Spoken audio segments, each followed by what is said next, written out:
अवाजी समातुन ताई radio voice of Sindh London.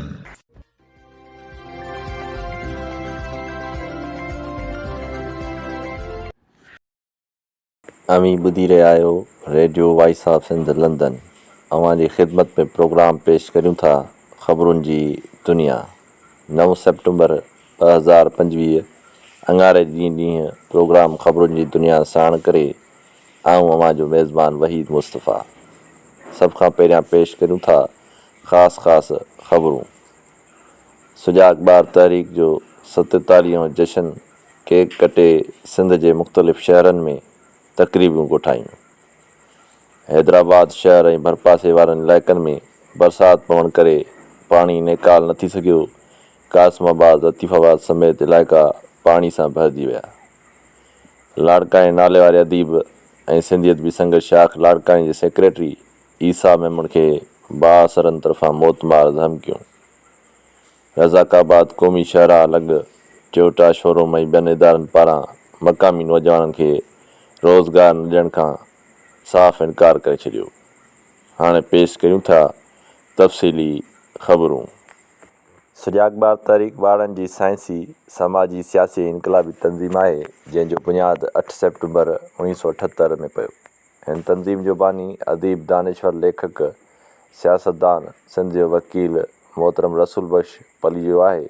सुजाग ॿार तहरीक जो मक़सदु ॿारनि में इल्मु शऊर क़ौमी सुजागी ऐं हक़नि जी सुञाणप आहे। हीअ तंज़ीम 47 सालनि खां जदोजहद जे अमली मैदान में हिसो वठंदी रही आहे। सुजाग ॿार तहरीक सिंध जी सियासी तारीख़ में अहम किरदारु अदा कयो। MRD तहरीक में हिसो वठण खां वठी कालाबाग डैम ख़िलाफ़ु जदोजहद हुजे या छनवा कैनाल ख़िलाफ़ु जदोजहद, कारपोरेट फार्मिंग ख़िलाफ़ु मज़ामत में सुजाग ॿार तहरीक अॻुवाणी वारो किरदारु निभायो आहे। उन सां गॾु सिंध में मज़लूम ॿारनि सां थींदड़ ज़्यादती, तशदद, इस्तिसाल ख़िलाफ़ु आवाज़ उथारण खां वठी तालीम जे मैदान में सुजाग ॿार तहरीक निमाया किरदारु अदा कयो आहे। सिंध अंदरि ॿारनि सां तालीम ते जेके मसइला वजूद में आया आहिनि, किताब कीन मिलणु, उस्तादनि जूं लापरवाहियूं ऐं जेके ॿिया मसइला दरपेश अचनि था, उन्हनि मसइलनि जो हल सुजाग ॿार तहरीक ॾिना आहिनि। सुजाग ॿार तहरीक जी 47 सालगिरह सॼी सिंध में मल्हाई पई वञे।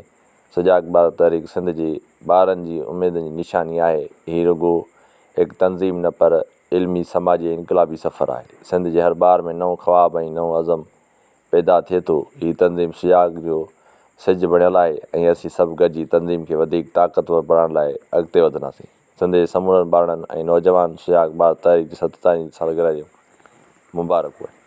हैदराबाद शहर ऐं भरपासे वारनि इलाइक़नि में ॿीहर तेज़ बरसाति जारी। बरसाति सबबु हेठियां वारनि इलाइक़नि में पाणी जमा थी वियो। लतीफ़ाबाद पौणा 7 ऐं हुसैनाबाद अंडरपास में बि पाणी बीहजी वियो। लतीफ़ाबाद नंबर 2, 3, 4, 5, 8, 9 ऐं 10, 11 जा अक्सर इलाइक़ा पाणी जे लपेट में। कासिमाबाद ऐं सिटी जे इलाइक़े मुख़्तलिफ़ इलाइक़नि में बि पाणी बीठल। मेयर हैदराबाद जी नाअहली करे अवाम सख़्तु परेशानी खे मुंहुं ॾियण ते मजबूर बणिजी वई। बरसाति पवंदे ई बिजली कंपनियुनि खे बहानो मिली वियो। कराची में केतिरा ई फीडर्स ट्रिप सखर हैदराबाद दादू ताईं बिजली बंदि। लाड़काणे में रातों पियल बरसाति जो पाणी हिन वक़्त ताईं शहर जे मुख़्तलिफ़ इलाइक़नि नज़रवाला, SSP चौक, रेशम गली, निसार अहमद खड़ो, सदर पाकिस्तान पीपल्स पार्टी सिंध जे बंगले ॿाहिरां सुक पियल पीर सर कटियो, जानका टीचिंग अस्पताल ऐं केतिरनि इलाइक़नि में बरसाति जो पाणी नेकाल न थी सघियो। जॾहिं त मेयर लाड़काणे जा दौरा फ़क़ति फ़ोटो सेशन ताईं महदूद आहिनि। क़ौमी अवामी तहरीक सरबराह आया लतीफ़ पली खे लंडन में इंजीनियर हाशिम अब्बासी, लालचंद, जमील रक्षाणी, सजाद पठान, राजा भवन ऐं ॿियनि पारां ॾिनल आजाणे खे ख़िताब कंदे आया लतीफ़ पली चए त पाकिस्तान में जॾहिं बि जदोजहद जो वक़्तु आयो आहे त सभ खां पहिरियां सिंधियुनि जदोजहद कई आहे। NT1 यूनिट हुजे, MRD तहरीक हुजे, वोटे जी फांसी ख़िलाफ़ु जदोजहद हुजे, हमेशह सिंध जी अवाम जदोजहद में रही आहे ऐं सभु वसीला बि सिंध जे थी ऐं वरी इम्तिहान बि सिंध जे माण्हुनि खां वरितो वञे थो। सिंध जो नुक़सानु माना पाकिस्तान जो नुक़सानु आहे, इहा ॻाल्हि ई सम्झनि कोन पिया। सिंध जो पैगाम आहे अमन, रवादारी, भाईचारे वारो पाकिस्तान खे उन ते हलणु खपे। पॉलिसी साज़नि खे पंहिंजे खोपड़ी वसी करणु घुरिजे ऐं अॻियुनि जा सोचनि। अयाज़ पली चयो त सिंध असांजी माउ आहे, मुल्क असांजो आहे, असां ठाहियो आहे हिकु ख़ुदि मुख़्तियार पाकिस्तान जंहिंमें बराबरी हुजे, जंहिंमें इंसाफ़ हुजे, जंहिंमें अमन हुजे, जंहिंमें तरक़ी हुजे। हिकु डिघो सफ़र आहे जंहिं ते पाण सभु हली रहिया आहियूं। वफ़ाक़ नंढनि सूबनि जो पाणी, वसीला, रोज़गार ऐं ज़मीनूं फुरे थो ऐं सिंध जे माण्हुनि जो रस्तो बंदि कयो वियो आहे। अयालती पली जे तहत कंहिं बि डैम या केनाल ठाहिण जी ज़रूरत न आहे, न ई असां ठाहिण ॾींदासीं। दरअसल उन्हनि जो मक़सदु ॿियो आहे, जीअं चाबी या पावर पाण वटि रखणु चाहिनि था त जीअं अॻियां हली सिंध जा माण्हू एतिराज़ कनि या एहतिजाज कनि, उन्हनि जो पाणी बंदि करे छॾिजे। ख़बरदार, जेकॾहिं कुझु कयो था, अव्हां जो पाणी बंदि करे छॾींदासीं, अव्हां खे प्यासो मारे छॾींदासीं। अयालती पली चयो त सिंध जी ज़मीन जो मामिलो बि ईअं आहे जीअं कंहिं ज़िले में हिकु मख़सूस तालको हिकु ख़ासि इलाइक़ो ठाहींदा, जेको ख़ासि माण्हुनि लाइ हूंदो, जंहिंसां इहो सॼो ज़िलो कंट्रोल हूंदो। इहा पॉलिसी तमामु ख़तरनाक आहे। अयालती पली चयो त पाकिस्तान जे माण्हुनि खे मोहबत सां जोड़े रखिजे। पाकिस्तान लाइ करारदाद सिंध पेश कई। पाकिस्तान खे मोहम्मद अली जनाह सिंध ॾिनो। पाकिस्तान लाइ करारदाद सिंध ॾिनी। पाकिस्तान खे पहिरियों गादी जो हंधु कराची सिंध ॾिनो। पाकिस्तान खे 72% गैस सिंध ॾिए थी। 58% पेट्रोल सिंध ॾिए थी। पाकिस्तान खे 6 वॾो कोयले जो ज़ख़ीरो सिंध ॾिनो। पाकिस्तान खे 75% टैक्स सिंध ॾिए थी। पाकिस्तान खे बंदरगाह ऐं कोस्टल बेल्ट सिंध ॾिनो। अयालती पली चयो त ताक़त ऐं दाबे सां कंहिंखे बि कंट्रोल नथो करे सघिजे। सोवियत यूनियन कंहिंखे कंट्रोल में नथो रखे सघे। अमेरिका कंहिंखे कंट्रोल में नथो रखे सघे। तंहिंजे करे सिंध जे माण्हुनि खे कंट्रोल में कोन रखी सघंदा। अयालती पली चयो त जेतिरो सिंध जे माण्हुनि खे निशानो बणाईंदा, दबाव में रखणु चाहींदा, त अञा सिंध जे माण्हुनि में वधीक नफ़रत ऐं कावड़ जनम वठंदी। पाणी जा रस्ता रोकण जे करे हे नुक़सानु थिए पियो। दरिया जे रस्ता न रोकनि, ॿेला तबाह न कनि, माहौलियात सां छेड़छाड़ न कई वञे। सिंध यूनाइटेड पार्टी जे सीनियर नायब सदर रोशन अली बुरड़ो चयो त सॼी सिंध मुतालबो थी करे ज़ैन शाह मथां जेके कूड़ियूं एफआईआर दाख़िल कयूं आहिनि, उहे एफआईआर दाख़िल कंदड़ घर वज़ीर खां वठी एसएसपी जामशोरो ताईं, एसएसपी जामशोरो खां वठी सिपाहियुनि ताईं इहे कूड़ा धोखेबाज़ ठग आहिनि। इन्हनि सभिनि खे फौरी तौर ते हटायो वञे। सिंधियन नेशनल कांग्रेस कराची डिवीज़न जे deputy chief organiser Ghani Aajiz, advocate Haseeb Panwar, advocate Rasheed Rajar, Shams Chanju, advocate Parwar Azad, advocate Majid Gabol, advocate Huma Abbasi ऐं ॿियनि साथियुनि सां गॾु एटीसी कोड कराची में काल्ह कराची प्रेस क्लब तां गिरफ़्तार थियल क़ौमी साथियुनि जी मालिकी लाइ पोतल समूरा क़ौमी साथी वकीलनि जी कोशिश सां जेल कस्टडी कया विया ऐं पुलिस खे रिमांड न ॾिनो वियो। सुभाणे सभिनी साथियुनि जी ज़मानत लाइ दरख़्वास्त दाख़िल कई वेंदी। सिंधियन नेशनल कांग्रेस ज़िले उलह पारां बशीर चौक ते हिकु अहम तंज़ीमी गॾिजाणी कई वई, जंहिंमें ईंदड़ आचर ते न्यू कराची पुलिस पारां सिंधी मज़दूरनि खे हिरासान करण ऐं ज़्यादतियुनि ख़िलाफ़ ईंदड़ आचर ते एहतिजाजी मार्च करण जो फ़ैसिलो कयो वियो। हिन हफ़्ते इलाइक़े जे बाशऊर दोस्तनि खे एहतिजाज में शिरकत जूं दावतूं ॾियण जो शेड्यूल पिणु ठाहियो वियो। गॾिजाणी सदारत ज़िले उलह जे चीफ ऑर्गेनाइज़र ज़फ़र सोलंकी कई, जंहिंमें deputy chief Dilip Sindhi, organiser अॻूणे ज़िले अॻवान काशिफ़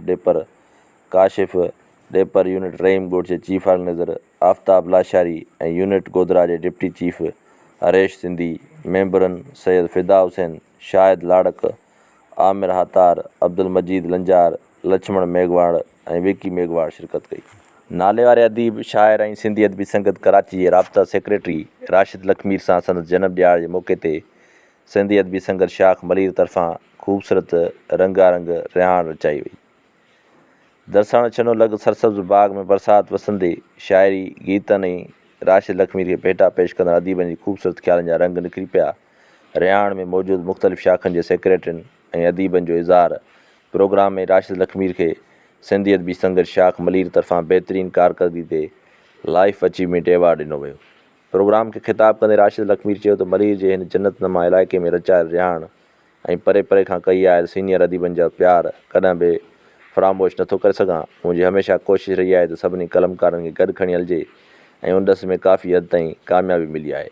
ऐं नज़रियाती इख़्तिलाफ़ जो एतिराम कंदो आहियां। उन मौक़े ते सिंधी अदबी संगत शाख कराची जे सेक्रेटरी निसार रुख, शाख सचल ॻोठ जे सेक्रेटरी नामियारो शाइर आतिश पनिहार ऐं चौकंडी जे सेक्रेटरी अब्दुल मजीद आसिम, शाख इब्राहिम हैदरी जे सेक्रेटरी अली मुर्तज़ा खोखर, शाख गुलशन अदी जे सेक्रेटरी इरफान अब्बासी, शाख पिपरी जे सेक्रेटरी असगर आदिल, शाख मलीर जे सेक्रेटरी असगर महराई, अवामी प्रेस क्लब जे सदर जमशेद ज़ोराणी ऐं ॿियनि ख़िताब कयो। रज़ाकाबाद क़ौमी शहर अलॻि टोयोटा शोरूम ऐं ॿियनि इदारनि पारां मक़ामी नौजवाननि खे रोज़गार ॾियण खां साफ़ इनकार करण ते इलाइक़े जे नौजवाननि वॾी तइदाद में गॾु थी एहतिजाजी मुज़ाहिरो कंदे धरणो हुयो। मुज़ाहिरो कंदड़नि जी अॻुवाणी कामरेड वहाब गबूल, फैज़ सिंधी, सदाम कलमती, इक़बाल कलमती ऐं रशीद कलमती, रिज़वान रिंद, शिराज सोलंकी करे रहिया हुआ, जिन सख़्तु नारेबाज़ी कंदे मुतालबो कयो त इलाइक़े जे नौजवाननि खे सन आइनी, क़ानूनी ऐं इंसानी हक़नि तहत रोज़गार जा मौक़िया फ़राहम कया वञनि। एहतिजाज 1 कलाक ताईं जारी रहण, सख़्तु नारेबाज़ी ऐं धरणे सबबि टोयोटा शोरूम जी इंतिज़ामिया मजबूर थी ॿाहिरि निकिती ऐं अॻुवाणनि खे गाॾियुनि लाइ आफ़ीस में घुरायो। डिघी ॻाल्हि ॿोल खां पोइ इंतिज़ामिया मक़ामी नौजवाननि खे रोज़गार ॾियण जी हामी भरी ऐं उमीदवारनि खां रोज़गार लाइ दरख़्वास्तूं ऐं कागज़ जमा करण लाइ चयो वियो। प्रोग्रेसिव स्टूडेंट्स कलेक्टिव हैदराबाद जो शाह लतीफ़ जी शाइरी ऐं क़ौमी ऐं तबक़ाती तज़ाद जो मुख़्तसिर जाइज़ो जे उनवान हेठि लेक्चर प्रोग्राम खाना बदोश राइटर्स कैफ़े हैदराबाद में थी गुज़रियो, जंहिंमें अॼोके प्रोग्राम जे स्पीकर सिंधियन नेशनल कांग्रेस जे मरकज़ी deputy chief organiser comrade Sarang Joyo मौज़ूअ ते ॻाल्हाईंदे चयो त शाह लतीफ़ जी जदोजहद हिकमत अमली, क़ौमी ऐं तबक़ाती आज़ादी जे प्रचारक ऐं आम माण्हुनि जो तर्जुमान शाइर आहे। सिंध शाह इनायत जे दौर खां क़ौमी ऐं तबक़ाती निज़ाम ख़िलाफ़ु वेड़ कंदी पई अचे। शाह इनायत उन वक़्त जो खेॾे सो खाए जो नारो हणी तबक़ाती निज़ाम ऐं जागीरदारनि, पीरनि, मुल्लनि ऐं कलोड़ा हुक्मराननि ऐं मुग़ल सुल्तनत जे गवर्नरनि जे हथ ज़रमी ऐं क़ौमी तबक़ाती जबर खे रद्द कयो हो। लतीफ़ सुर कामोद में केरु तबक़ाती समाज अॾण जी ॻाल्हि कई आहे, जंहिंमें नूरी मुहाणे पंहिंजे इश्क़ ऐं मोहबत ज़रिए वक़्त जे बादशाह जाम तमाची खे पंहिंजो तबिको छॾाए डी क्लास करे मछेरकी कार कराई थी त मोए हथ में मकड़ी, जाम हथ में ॼार, सॼो ॾींहुं शिकार, कींजर ते कालो। शाह लतीफ़ हिकमत अमली सां जदोजहद करण खे वरी मोरे मीरबर जे रूप में बयानु कयो आहे, जंहिं हिकमत अमली सां मांगर मच्छी यानी साम्राज खे शिकस्त ॾेई न सिर्फ़ु पंहिंजनि भाइरनि जो बदिलो वरितो, पर पंहिंजी मईशत ऐं मुआशी ज़रीरनि खे बि आज़ादु करायो। ऐं लतीफ़ साईं जे तक़रीबन समूरी शाइरी वतन परस्ती ऐं क़ौमी सवाल ते बीठल आहे, पर लतीफ़ साईं हुबुल वतनी ऐं क़ौम परस्ती जे जज़्बे खे मारवी जे रूप में कुमल अंदाज़ सां पेश कयो आहे। उन पंहिंजी ॻाल्हि खे अॻिते वधाईंदे चयो त असां वटि अलमियो आहे त सिंध में बुनियादी तज़ाद क़ौमी तज़ाद आहे ऐं सानवी तज़ाद तबक़ाती तज़ाद आहे। उन करे असांखे क़ौमी तज़ाद खे हल करण लाइ क़ौमी आज़ादी जदोजहद करणी पवंदी, गॾोगॾु तबक़ाती तज़ाद खे बि हल करणो पवंदो।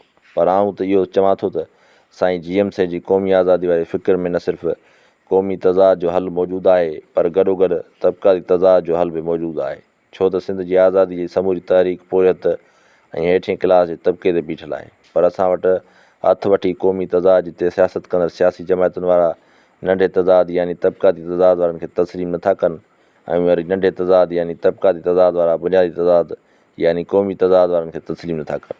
जंहिं त लेनन पंहिंजे किताब क़ौमी सवाल नज़रियाती ऐं तनक़ीदी जाइज़ो किताब में वाज़े लिखियो आहे त सचो कम्युनिस्ट उहो आहे जेको क़ौमी आज़ादी यानी तज़ाद खे हल करण वारी तहरीक जो न सिर्फ़ु हिसो हुजे, पर उन जी अॻुवाणी करे।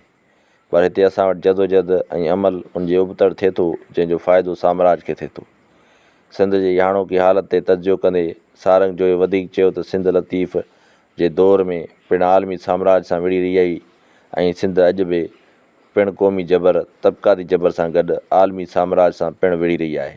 लतीफ़ जी शाइरी हर दौर में असांखे जदोजहद लाइ उत्साहींदी रहंदी।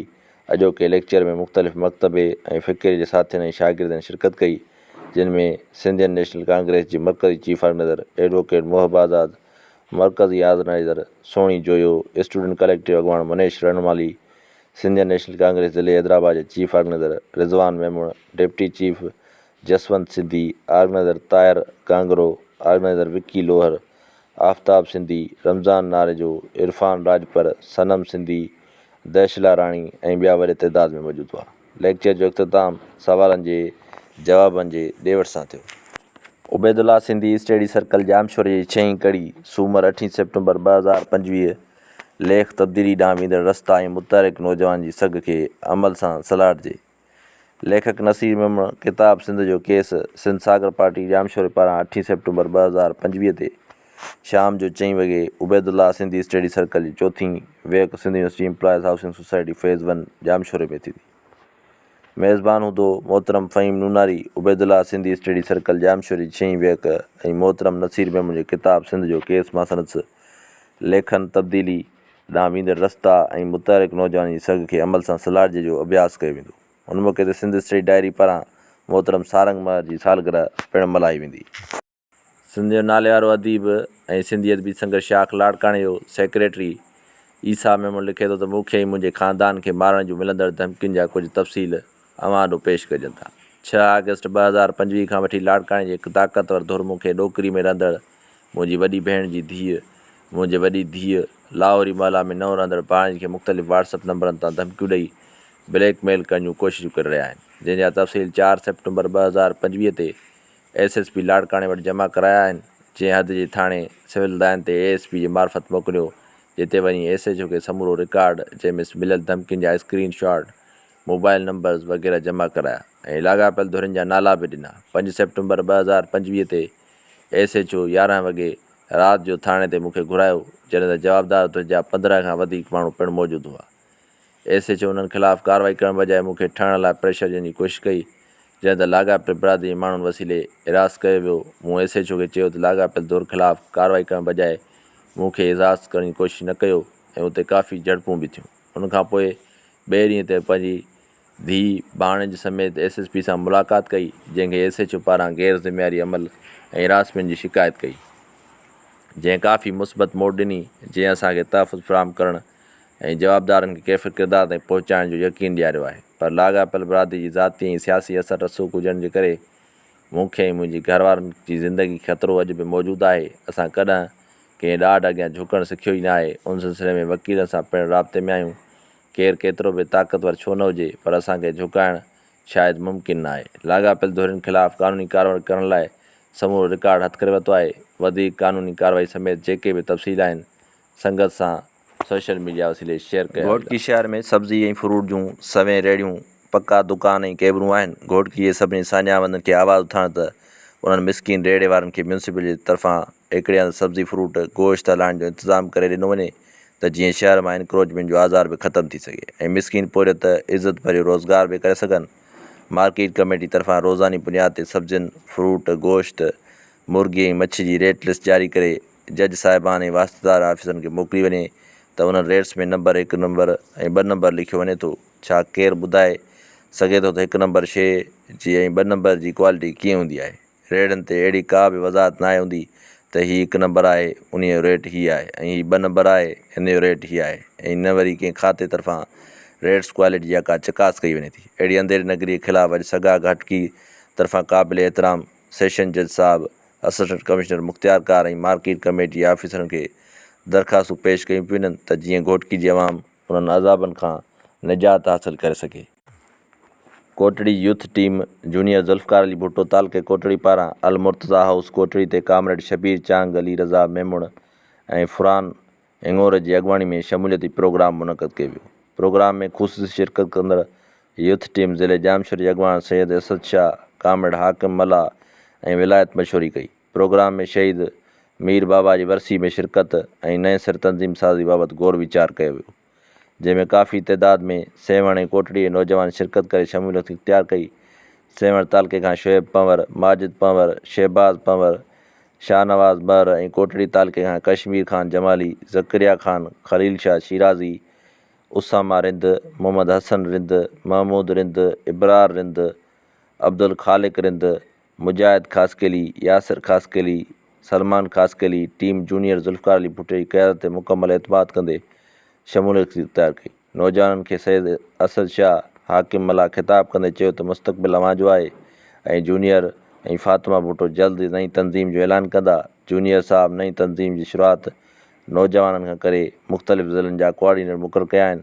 जल्द जामशोर ज़िले लाइ पंहिंजो नुमाइंदो मुक़ररु कंदो। अवां पंहिंजे इलाइक़नि में कमु शुरू कयो ऐं ज़ुल्फ़कार अली भुट्टो साहब जी हिदायतुनि ते अमल कयो। GSN तहरीक जे अॻूणे चेयरमैन सूर्या सिंधी, बाग़ी राजपर क़ौमी साथी इम्तियाज़ मीराणी, जस्त अॻवान मीरजान सिंधी, बांदी क़ौमी कारकुन फराज चांडियो भाउ सरफराज चांडियो, सेंट्रल जेल हैदराबाद पहुची जस्कम अॻवान ग़ुलाम मुस्तफ़ा पंवर, जस्कम आरसा जे मरकज़ी जनरल सेक्रेटरी फ़ताह चना, क़ौमी कारकुन सुहेल मीराणी, मेहरान मीराणी, फराज चांडियो, जस्मम अॻवान हैदर खोसो, अब्दुर्रहमान चांडियो, यूनिस चांग ऐं ॿियनि सां मुलाक़ात कई। उन मौक़े ते फराज चांडियो, अब्दुर्रहमान चांडियो, यूनिस चांग ऐं इंतिज़ामिया जे विच में पेश आयल मामलनि जे हल लाइ जेल इंतिज़ामिया सां ॻाल्हियूं कयूं। सेंट्रल जेल हैदराबाद जे इंतिज़ामिया समूरा मसइला हल करण जी ख़ातिरी कराई। जीअं सिंध तहरीक जे अॻूणे चेयरमैन सूर्य सिंधी चयो आहे त जीअं सिंध तहरीक बिना पार्टी फ़र्क़ जे क़ौमी कारकुन जी मालिकी कई आहे ऐं कंदी रहंदी। नाले वारो वकील मोहम्मद ख़ान शेख चए थो त शहीद बशीर ख़ान ते वाक़ई तमामु घणा इल्ज़ाम लॻंदा हुआ, असां बि उन गुनाह में शामिलु रहियासीं। जॾहिं डॉक्टर सफदर सरकी मिसिंग हो ऐं असां ज़ोब जेको कोयटा खां बि 7 कलाकनि जे पंध ते आहे उहो केस विढ़ण जॾहिं वेंदा हुआसीं त बि ख़र्च जा समूरा पैसा बशीर ख़ान ॾिना हुआ। पोइ मूंखे महसूसु थियो त असांजा दोस्त शहीद जे ख़िलाफ़ु ख़ामख़ा इल्ज़ाम था हणनि।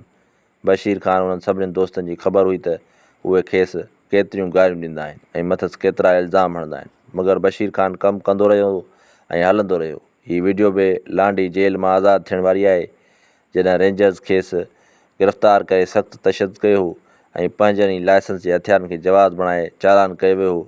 शहीद बशीर ख़ान खे त एजेंसियूं मारण जो भरपूर कोशिशूं करे ॾिठियूं।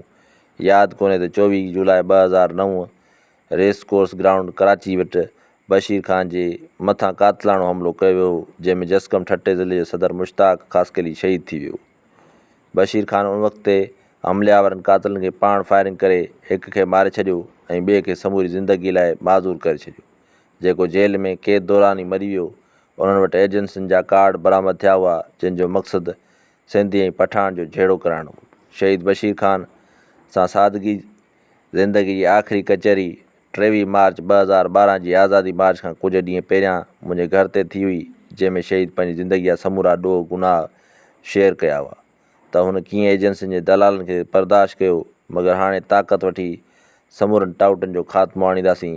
खेसि आज़ादु मार्च वक़्तु ख़बर हुई त हाणे केस बख़्श न कयो वेंदो। तॾहिं हुन चयो त मंसूर जो आवाज़ु पुराणो थी चुको आहे। बशीर ख़ान शहादत क़बूल करे वरिती ऐं साबित कयो त हू सचो देश भॻत हो। मथसि कूड़ा इल्ज़ाम हणण वारा कूड़ा माण्हू हुआ। शहीद बशीर ख़ान सिंध वतन में रही करे साईं जीएम साईं जे फ़िक्र खे जेतिरो अॻिते आंदो, उनजो को मिसाल नथो मिली सघे। 23 मार्च 2012 जे ॾींहुं आज़ादी मार्च में लखे माण्हू गॾु करणु जहिड़ो मेड़ाको करण वारो शख़्स न साधो या दरवेश हो, न ई समूरी दुनिया जे साम्हूं आज़ादी जो केस रखण वारो माण्हू एजेंसियुनि जो एजेंट थी सघे थो। जीअं सिंध तहरीक जे इलेक्शन में चूंडिजी आयल मरकज़ी बॉडी ऐं जेमिस्ट काउंसिल जे मेंबरनि सन में साईं जीएम साईं जी मज़ार ते हलफ़नामो खंयो। जीअं सिंध तहरीक जे मरकज़ी जेमिस्ट काउंसिल जो इजलास पार्टी चेयरमैन शबीर अहमद जमाली सदारत में सन में साईं जीएम साईं जे दरिया वारे बंगले ते थी गुज़रियो, जंहिंमें जीअं सिंध तहरीक जे senior vice chairman Faqir Abdul Razzaq Unnar, vice chairman Mir Sagar Sial, general secretary Rawal Karnani, deputy general secretary Anwar Burdi, joint secretary Mir Mohammad Mahar, press secretary Faisal Wagan, मालियात सेक्रेटरी मिसरी ख़ान महर ऐं मरकज़ी जेमिस्ट काउंसिल जे मेंबरनि अज़ीज़ अहमद डायरी, डॉक्टर नियाज़ अहमद करनाणी, मंज़ूर फलपोटो, जावेद अहमद करनाणी, बाग़ी फराद मेमण, मोहम्मद उस्मान महर, नियाज़ महर, अली फलपोट शिरकत कई। इजलास में फ़ैसिलो कयो त जीअं सिंध तहरीक जी मरकज़ी बॉडी सॼी सिंध जो दौरो करे तंज़ीमी सूरतहाल जो जाइज़ो वठी सॼी सिंध में लेक्चर प्रोग्राम कराया वेंदा। उन सां गॾोगॾु जीअं सिंध तहरीक जे नाराज़ साथियुनि खे तमामु जल्द परचाए वेंदो ऐं SUP जे सदर सैयद ज़ैन शाह ते दाख़िल कूड़ी FIR जी सख़्तु लफ़्ज़नि में मज़म्मत कई हुई।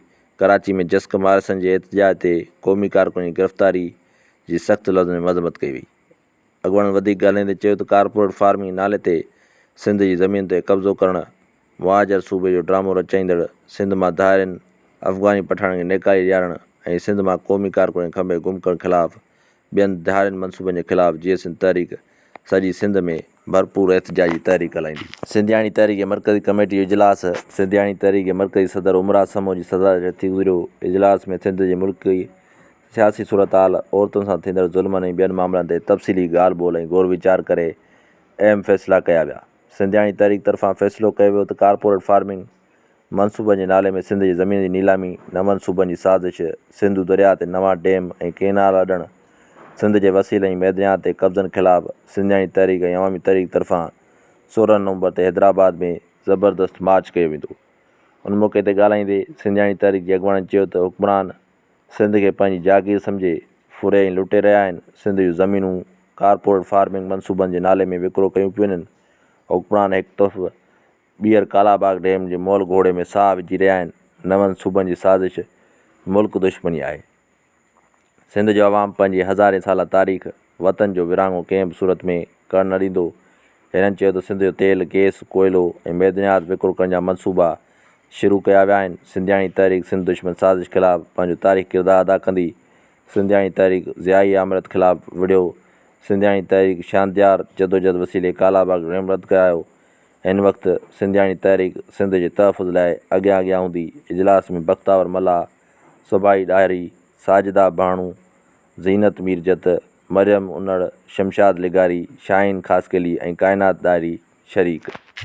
सिंधी आरी तहरीक मरकज़ी कमेटी गॾिजाणी मरकज़ी सदर ग़ुलाम मुस्तफ़ा चांडियो जे हेठि T10 पली जो हाउस कासिमाबाद हैदराबाद में थी, जंहिंमें मुल्क ऐं ख़ासि तौरु सिंध जी ज़राअत जी तबाही, हारनि ऐं नंढनि आबादगारनि खे दरपेश मुआशी मुश्किलातनि ऐं हुकूमती पॉलिसियुनि जो तफ़सीली जाइज़ो वरितो वियो। इजलास में फ़ैसिलो कयो वियो त 8 अक्टूबर ते सिंध हारी तहरीक जी सालगिरह जे मौक़े ते हैदराबाद में हारियुनि जी वॾी एहतिजाजी रैली कढी वेंदी, जेका प्रेस क्लब हैदराबाद ताईं वेंदी ऐं उते धरणो वियो। हीअ एहतिजाज ज़रई जिन्सनि ऐं गैर मुतवाज़न भाण ऐं ज़रई दवाउनि जो खोट, ॻाटे टोड़ महांगाई, हैदराबाद में हथरादू पाणी खोट, कारपोरेट फार्मिंग, नवनि डैमनि, कैनालनि ऐं जागीरदारी सरदारी निज़ाम ख़िलाफ़ु हूंदी। ग़ुलाम मुस्तफ़ा चांडियो इजलास खे ख़िताब कंदे चयो त हुक्मरान जी हारी दुश्मन ऐं ग़रीब दुश्मन पॉलिसियुनि सबबि मुल्क जे ज़राअत खे मुकमल तबाही जे किनारे ते पहुची वई आहे। हिन चयो त ज़रई शोबे खे जेको मुल्क जी मईशत में रीढ़ जी हॾी जी हैसियत रखे थो, हथु वठी तबाह कयो पियो वञे, जंहिंजो नुक़सानु हिकु तरफ़ हारियुनि ऐं नंढनि आबादगारनि खे त ॿिए तरफ़ मुल्क जी मईशत खे पहुचे थो। हिन चयो त हुकूमत कणिक जो सरकारी अघु मुक़ररु न करे हारियुनि ऐं आबादगारनि खे ठेकेदारनि जे रहम करम ते छॾियो आहे। नतीजे तौरु वापारी कणिक हारियुनि खां फ़ी मण 2000 खां 2200 रुपया वठी हाणे 4000 रुपया फ़ी मण विकिरो करे रहिया आहिनि, जंहिं सबबि अटो 130 रुपया खां 150 रुपया किलो ताईं पहुची वियो आहे, जीअं त खंड जी क़ीमत 200 रुपया फ़ी किलो थी वई आहे। ग़ुलाम मुस्तफ़ा चांडियो चयो त हुक्मराननि अॻु में ई हथरादू पाणी खोट पैदा करे अंबनि, केलनि, मिर्चनि ऐं फुटी जी फसलुनि खे सख़्तु नुक़सानु पहुचायो, जंहिं करे हारियुनि खे वॾो माली धकु लॻो आहे। हिन वधीक चयो त वफ़ाक़ी हुकूमत नंढनि सूबनि जे वसीलनि ते कब्ज़ा करण लाइ नवां क़ानून आणे रही आहे, जंहिंमें पीपल्स पार्टी बि हुन जी सहूलियतकार बणियल आहे। पर हाणे सिंध, सराइकी, बलोच, पश्तून ऐं पंजाब जो हारी सुजाॻ थी वियो आहे ऐं हू कंहिं बि हालत में नवां कैनाल या डैम कढणु या कारपोरेट फार्मिंग नाले में ज़मीन ते कब्ज़ा थियणु न ॾींदो। इजलास में पंजाब ऐं सराइकी सूबे में आयल तबाह कनि ॿोॾनि ते ॾुख जो इज़हार कयो वियो ऐं हुकूमत खां ग़रीब अवाम जी फौरी तौरु बहाली जो मुतालबो कयो वियो। इजलास में दरिया ख़ान ज़ौर, डॉक्टर दिलदार लिगारी, कामरेड शुगन कोली, वकील परवेज़ दाऊदपोटो, बिलावल लाशारी, सागर दर्स, मज़हर मीरजत, अनवर रिंद, वकील इस्माइल ख़ासकेली, मीर माणक टालपुर, अली नवाज़ आलमाणी ऐं ॿियनि शिरकत कई। गुज़िरियल कुझु अरसे खां सिंध जे सियासी वायुमंडल में सोशल मीडिया ते हलंदड़ मुख़्तलिफ़ सवाल वठि जवाब वारनि बेसनि मुतज़ाद बयाननि ऐं इंटरव्यूज़ ते हिन वक़्त ताईं जो ज़िम्मेदाराणो ऐं संजीदा रवैयनि बाबति सीनियर कॉमर्स अॻवान डॉक्टर मीर आलम मरी जी ॻाल्हि ॿोल पेश कजे थी। आऊं doctor Mir Alam Mari voice of Sindh forum जे प्लेटफॉर्म तां सभिनी दोस्तनि सां मुखातिब आहियां। गुज़िरियल महीने सोशल मीडिया जे ज़रिए क़ौमी अवामी तहरीक ऐं अवामी तहरीक जे सीनियर दोस्तनि हिक ॿिए जे ख़िलाफ़ तनक़ीदूं घटि ऐं इल्ज़ाम तराशुनि जा सिलसिला सोशल मीडिया ते कया। कुझु ॾींहं अॻु में सिंध तरक़ी पसंद पार्टी जे सरबराह कादिर बख़्श मक्सी साहब साईं जीएमस खे जे लाइ चयो त नाकाम सियासतदान हो। 4-5 ॾींहं अॻु में साना जो अमेरिका में जेको कन्वेंशन थियो, उन में जीएसएन महाज़ जे चेयरमैन रियाज़ चांडिया साहब कादिर बख़्श मक्सी साहब जे लाइ जेके लफ़्ज़ ॻाल्हाया, आउं उहे ॻाल्हाइण लफ़्ज़ वर्जाइण मुनासिब कोन थो सम्झां। ऐं हाणे 2 ॾींहं 3 ॾींहं थिया आहिनि, ख़ुदि साख्ता जलावतन जीएसएन मुतहदा महाज़ जे चेयरमैन शफ़ी मोहन बुरफत साहब बशीर ख़ान कुरैशी जे बारे में को 20-25 साल पुराणियूं कंहिं मुलाक़ात बहस जा हवाला ॾेई कुझु ॻाल्हियूं कयूं आहिनि। दोस्तों, आउं फैज़ जो ही शेर पढ़ंदुसि। निसार में तेरी गलियों पे आए वतन के जहां चली है रस्म के कोई न सर उठा के चले। त छा ही सिंध जी सियासत में 1960 वारो ॾहाको वरी अचणु शुरू थी वियो आहे, जंहिंमें हिकिड़ो सिलसिलो हलियो हो ॾे जवाब ऐं वठ जवाब जो सिलसिलो। पर दोस्तो साथियो, ही 1960 जो ॾहाको न आहे, ही जदीद दौर जो ॾहाको आहे, ही डिजिटल एज कंप्यूटर एज जो ॾहाको हले पियो ऐं दुनिया तमामु घणी अॻिते वधी वई आहे। हिन दौर मंझि इन क़िस्म जूं ॻाल्हियूं सोशल मीडिया ते करण सां सिंध जे सॼणनि खे ख़ुशी त कान थींदी, अफ़सोस ज़रूरु थींदो, पर सिंध जे दुश्मननि खे ख़ुशी ज़रूरु थींदी। आउं अर्ज़ु करियां थो त तनक़ीद करणु हर माण्हू जो जमहूरी हक़ आहे, पर तज़लील करणु, कंहिंजी बेइज़ती करणु कंहिंजो बि जमहूरी हक़ न आहे। इख़्तिलाफ़ राय रखणु जमहूरी हक़ आहे, पर वतन सां, क़ौम सां, पार्टीअ सां गद्दारी करणु कंहिंजो बि जमहूरी हक़ न आहे। तनक़ीद करणु जमहूरी हक़ आहे, इल्ज़ाम तराशी करणु कंहिंजो बि जमहूरी हक़ न आहे। जेको इल्ज़ाम हणे थो उनखे इल्ज़ाम साबित करणो पवंदो आहे, ऐं जे साबित न करे सघे त उनखे पंहिंजो इल्ज़ाम वापसि वठणो पवंदो आहे ऐं माफ़ी वठणी पवंदी आहे। पर ही सिंध में जेको सिलसिलो शुरू थी पियो आहे, ख़ासि तौर ते त तव्हां उन्हनि माण्हुनि जे बारे में थोरो सच ऐं घणियूं ग़लति ॻाल्हियूं उथारियो, पैदा करियो, बहस नवां पैदा करियो, जेके माण्हू हिन दुनिया में हाणे ज़िंदह ई न आहे। ही इंतिहाई ॾुखोईंदड़ हक़ीक़त आहे। थी सघे जेकॾहिं तव्हां सचार आहियो, जेकॾहिं तव्हां बाहिम्मत आहियो, बाउसूल आहियो, त पंहिंजे हम असर ज़िंदह मौजूद किरदारनि जे बारे में भले ॻाल्हायो, तव्हांजो जमहूरी हक़ आहे। तनक़ीद करियो, छो त हू जवाबु ॾेई सघनि था, हू तरदीद या वज़ाहत करे सघनि था, पर जेके माण्हू हिन दुनिया में ई न आहिनि रहिया, उन्हनि जे बारे में इहे ॻाल्हियूं उथारणु, थोरो सच ऐं घणियूं ग़लति ॻाल्हियूं उथारणु, जिन जी हू न तरदीद करे सघनि, न वज़ाहत करे सघनि, ही अख़लाक़ी तौर ते मुनासिब अमल कोन्हे। त ही जेको कुझु थियो आहे, जेको कुझु थिए पियो, ही अफ़सोसनाक अमल आहे। करे सघो त सुठो कमु करियो, जेतिरो करे सघो ओतिरो कमु करियो। भला जेकॾहिं सुठो कमु नथो करे सघिजे, बहितर कमु नथो करे सघिजे, शयुनि खे जे ठाहे नथो सघिजे, त फिटाइण जी ज़रूरत न आहे। सिंध अॻे ई टोलड़ियूं, टुकड़ा टुकड़ा, इख़्तिलाफ़ दर इख़्तिलाफ़, पार्टी दर पार्टी, दबली में दबली, एॾी बद एतमादी जो माहौल सिंध जे अंदरि पैदा थियल आहे, जो को बि माण्हू हिक ॿिए सां वेहण ॻाल्हाइण लाइ तयारु न आहे। अहिड़े माहौल में जेकॾहिं हिन क़िस्म जूं ॻाल्हियूं के ज़िम्मेदार माण्हू करणु शुरू कंदा, त यकीन ॼाणो सिंध दोस्त सियासत त कमज़ोर त ख़तमु थींदी ई थींदी, पर सिंध दुश्मननि खे ई फतह हासिलु थींदी। त आख़िर असीं छा था चाहियूं, तव्हीं छा था चाहियो?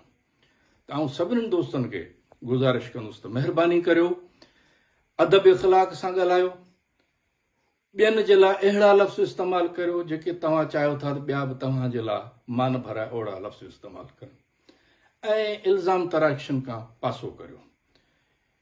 इख़्तिलाफ़ रखणु जमहूरी हक़ आहे, तनक़ीद करणु जमहूरी हक़ आहे, इल्ज़ाम तराशियूं करणु जमहूरी हक़ न आहे, प्रोपेगेंडा करणु जमहूरी हक़ न आहे। साम्राजी ऐं साम्राजी आलाइकार जेके हूंदा आहिनि, ही उन्हनि जा तरीक़ा आहिनि जेके वतन दोस्त सॾाइनि था, धरतीअ जा धणी जेके सॾाइनि था, या अहिड़ी दावा कनि था जेके इस्लाह या इनकलाब जी ॻाल्हि कनि था, घटि में घटि उन्हनि जे लाइ इहो कल्चर उन्हनि खे सूंहे कोन थो। महिरबानी करियो, ऐं सभिनीनि दोस्तनि खे अपील कंदुसि त एहतियात करियो। ही असीं अवां जी ख़िदमत में पेश करे रहिया हुआसीं प्रोग्राम ख़बरुनि जी दुनिया। हाणे पंहिंजे मेज़बान वहीद मुस्तफ़ा खे ॾींदा इजाज़त। सदाईं गॾु। अवां जी समातुनि ताईं radio voice of Sindh London